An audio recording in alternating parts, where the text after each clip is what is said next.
Action to action. Direct action. শিক্ষার্থীদের action. Direct action. ছাত্রদের ঠাঁই নাই। ছাত্রদের বাংলায়। শিক্ষার্থীদের বাংলায়। ছাত্রদের ঠাঁই নাই। এসএসসির action. Direct action. Action to action.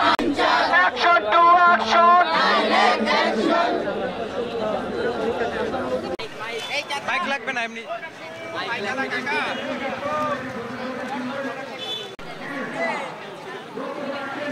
Action to action. Direct action.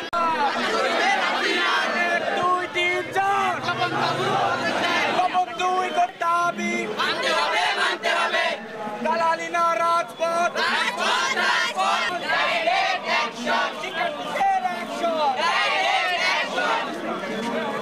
ব্যাস আমরা চাচ্ছি যে আমাদের সময় নষ্ট না করে বিকল্প পদ্ধতিতে আমাদের রেজাল্ট দেওয়া হোক।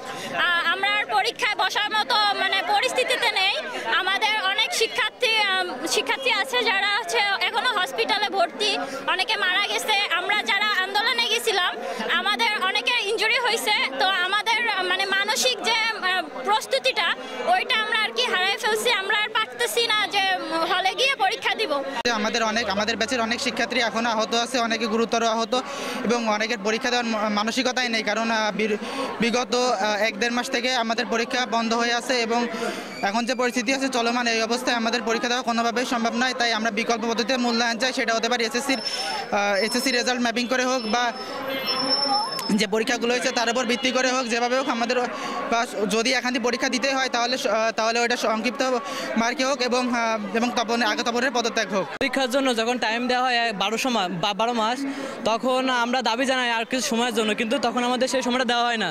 কিন্তু যখন আমাদের মানসিক চাপ দিয়েও দ্রুত পরীক্ষা শুরু করা হয়, এখন সেই পরীক্ষা কেন আমরা 3 মাস বেশি দেবো, সেই পরীক্ষার ডেট বারবার কেন পেছানো হবে? আমাদের একটা সুনিশ্চিত পরীক্ষার ডেট দিয়ে আমাদের একটা যে সুনিশ্চিত ভবিষ্যতের দিকে তারা আগাচ্ছে না, এটা আমরা তো নিশ্চিত বুঝতে পারতেছি।